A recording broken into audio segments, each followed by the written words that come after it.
इन चोरों से मैं पूछना चाहता हूं कि उत्तराखंड में जो भ्रष्टाचार हो रहा है, लोकायुक्त 100 दिन में नियुक्ति होनी थी, वो लोकायुक्त की नियुक्ति क्यों नहीं हो? जब माननीय हाई कोर्ट ने भी बोल दिया तो आखिर किन कारणों से, किन चोरों को बचाने के लिए लोकायुक्त की नियुक्ति नहीं कर रहे ये लोग? उत्तराखंड के लोग कहते हैं कि धाकड़ धामी है। मैं कह रहा हूं कि जो धाकड़ धामी उत्तराखंड के मुख्यमंत्री का चेहरा था, जो उत्तराखंड की जनता ने उनको नकार दिया, बुरी तरह नकार दिया, तो वो धाकड़ धामी कहां से आ गए? जबरदस्ती आपने तरीके से हमारे जल जमीनों को बेचा जा रहा है भूमाफियों के द्वारा। भूमाफिया कौन है? आप इनकी कुंडली निकालोगे तो कहीं ना कहीं सरकार के प्यादे हैं ये लोग, क्योंकि ये ऊपर तक पैसा पहुंचाते हैं। अरे आपको अगर उत्तराखंड में ये वाला कानून लागू करना है तो और वो देखो ना, तो साउथ में आपकी गायें मारी जा रही हैं, आपका हिंदू परिवार जो है वो मांस का कारोबार कर रहा है, तो वो कानून एक देश में दो कानून क्यों? अधिकारी जो भ्रष्टाचारी थे ना, उन्होंने मलाई का पैसा दे के और प्रमोशन हो गए उनके। जितने भी चोर नेता थे ना, सारे का सारा पैसे देके वो डकाने में लगे हुए उत्तराखंड को लूट में। ये मौज इन्हीं चोर नेताओं की आई उत्तराखंड में और भ्रष्ट अधिकारियों की आई हुई है। अंकिता के न्याय के लिए ये मात्र 2 लोग आए हैं, बाकी की संख्या कहाँ चले गई? लेकिन 2 हो 1 हो, बात बनती है कि आखिर कब तक इस बेटी को न्याय मिलेगा, कब तक उत्तराखंड को न्याय मिलेगा, कब तक इस पहाड़ी राज्य में पहाड़ी लोगों को न्याय मिलेगा? ये बहुत बड़ा सवाल है। उत्तराखंड में जो नेता बैठे, पक्ष और विपक्ष बैठे, दोनों को दोनों चोर है, चोर मौसेरे भाई हैं। नागनाथ और सांपनाथ बैठे हुए इस उत्तराखंड के विधानसभा में। इन चोरों से मैं पूछना चाहता हूं कि उत्तराखंड में जो भ्रष्टाचार हो रहा है, लोकायुक्त 100 दिन में नियुक्ति होनी थी, वो लोकायुक्त की नियुक्ति क्यों नहीं हो? जब माननीय हाई कोर्ट ने भी बोल दिया तो आखिर किन कारणों से, किन चोरों को बचाने के लिए लोकायुक्त की नियुक्ति नहीं कर रहे ये लोग? आप बोलते धाकड़ धामी, बोलते फूस धामी है। मैं चैलेंज करता हूँ धामी जी को, अगर हिम्मत है तो फांसी पे चढ़ा के दिखा दे उनको, हम मान जाएंगे कि हाँ। कैसे चढ़ाएंगे? तो उन्हीं का राज्य मंत्री था, उन्हीं के राज्य मंत्री का बेटा था, उन्हीं के लिए तो ये उत्तराखंड बना है। वो वीआईपी कौन है? मैं धामी जी से पूछना चाहता हूँ, अभी वो ना हाथ जोड़ के हमारे को अंदर गए हुए। मैं धाकड़ धामी जी से पूछना चाहता हूँ, हाथ जोड़ने से काम नहीं चलेगा, करके दिखाना पड़ेगा, धाकड़ धामी होने का सबूत देना पड़ेगा। ये उत्तराखंड में ऐसा नहीं चलेगा, बिल्कुल नहीं हम बर्दाश्त करेंगे, उखाड़ के फेंकेंगे।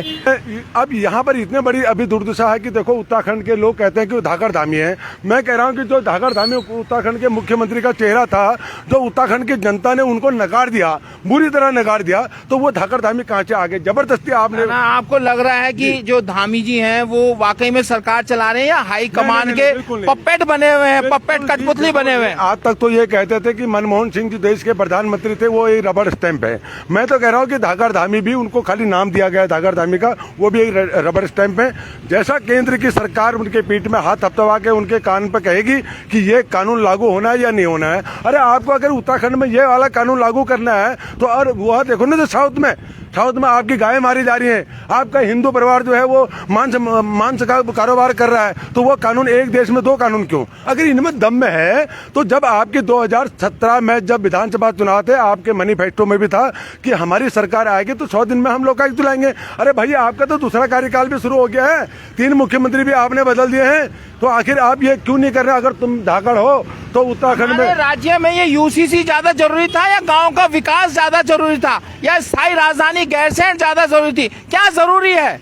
हमारे उत्तराखंड की जो भौगोलिक स्थिति है, जल जंगल जमीन, जिस तरीके से हमारे जल जमीनों को बेचा जा रहा है भूमाफियों के द्वारा। भूमाफिया कौन है? आप इनकी कुंडली निकालोगे तो कहीं ना कहीं सरकार के प्यादे हैं ये लोग, क्योंकि ये ऊपर तक पैसा पहुंचाते हैं। मेरा उत्तराखंड सरकार से स्पष्ट कहना है, भूमाफियाओं के लिए बना है उत्तराखंड। बिल्कुल इन्हीं की मौज आ रखी है। ये 24 सालों से उत्तराखंड को लूटने वाले बने हुए हैं और हम लोग रोडों पे हैं। आज हम तो पहले भी रोडों पे थे, आज भी रोड पे। हमारे को खुशी है, हम कम से आप लोग रोडों पे और जनता घर में डर के जी रही है। जी बिल्कुल, एकदम ये बात। वो अगर सड़क पर आ गई तो उनपे कोई ना कोई केस लगा देंगे, धारा लगा देंगे और हमारी पुलिस वालों को कहेंगे उनको पकड़ के लाओ। देखो भाई साहब, मैं तो आपके माध्यम से मैं ये बात कहना चाह रहा हूँ, आज उत्तराखंड राज्य आंदोलनकारी हर अपने आप को राज्य आंदोलनकारी कह रहा है, और वो सिर्फ अगर है तो अपने आरक्षण की मांग कर रहा है, अपनी नौकरी की मांग कर रहा है, और अपने अलग अलग धड़े में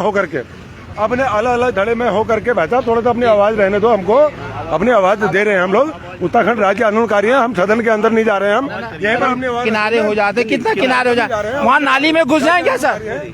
कहाँ घुसे सर? यही तो आप गाड़ी बढ़े, हम इस किनारे पर यहाँ आप लगाइए अपना, वो लगाए। आप ही की भीड़ ज्यादा सड़क पर आ रखी है। तो इसमें देखो, ये अगर इनको करना चाहिए तो धामी जी को ये देखना चाहिए कि उत्तराखंड में भ्रष्टाचार है। आपके मंत्री ही खुद भ्रष्टाचार में लिप्त हैं। आपने कहा था कि अगर यहाँ तो सर हमारा जो उत्तराखंड बना है, जहाँ पर ये सदन में विधेयक पास कर रहे हैं, वहीं भ्रष्टाचारियों का बोलबाला, वहीं नियुक्ति में इतना बड़ा भ्रष्टाचार हो रखा है।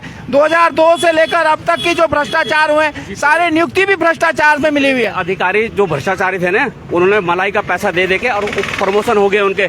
जितने भी चोर नेता थे ना, सारे का सारा पैसे देके वो डकाने में लगे हुए उत्तराखंड को लूट में। ये मौज इन्हीं चोर नेताओं की आई है उत्तराखंड में और भ्रष्ट अधिकारियों की आई हुई है। बाकी मेन सवाल ये भी है, जो विधानसभा अध्यक्ष अपने कार्यक्रम में नियुक्ति घोटाला करता है, वो तो यहाँ का जो है संसदीय कार्य मंत्री बना हुआ है, उसको तो हटाया नहीं। जो भर्तियां गलत हुई थी उनको तो हटा दिया, तो उसको कब हटाएंगे जो तुम्हारा सबसे बड़ा चोर यहाँ पर बैठा हुआ है। यही दुर्भाग्य हम लोगों का कि जिसने भ्रष्टाचार करवाया, जिसने गलत, ये जो अगर वो लड़के गलत थे, अगर तुमने अगर रखवाए थे जब, तो अगर जांच हुई थी, अगर माना वो लड़कों को तो आपने बाहर किया, जो रोजगार पर वहां लगे थे अपने परिवार को पाल रहे थे, वो तो आपने बाहर कर दिया। लेकिन जो मंत्री ने ऐसा काम किया, पैसा लेकर के अपना काम किया, वो अंदर अय्याशी कर रहा है, विधानसभा के अंदर वो अय्याशी कर रहा है। तो हम तो कह रहे हैं कि एक भी कांग्रेस का हो या भारतीय जनता पार्टी का हो, जो भी नेता अभी सदन में है, वो उत्तराखंड के हित की बात नहीं कर रहा, बल्कि उत्तराखंड में अपने अय्याशी के लिए सारे साधन जुटा रहा है, कमानों की अय्याशी के लिए व्यवस्था उपलब्ध करा रहा है। बिल्कुल इनका यही है, ये हाई कमानों में पैसा पहुंचाने का काम कर रहे हैं। जो धामी जी हारे हुए थे, किस तरीके से उनको जिताए गए, पैसे देते हुए पकड़े गए, लेकिन आज जो जिन्होंने देते हुए पकड़ा था, वो आदमी उन्हीं के पास चले गया गोद में। और यहाँ से हम आपको दिखा रहे हैं कि किस प्रकार दो व्यक्ति मात्र अभी आंदोलन कर रहे हैं। इससे साबित हो जाता है कि लोकतंत्र की हत्या किस प्रकार यहाँ हो रही है, कि आंदोलन भी अब गिने चुने ही हो रहे हैं।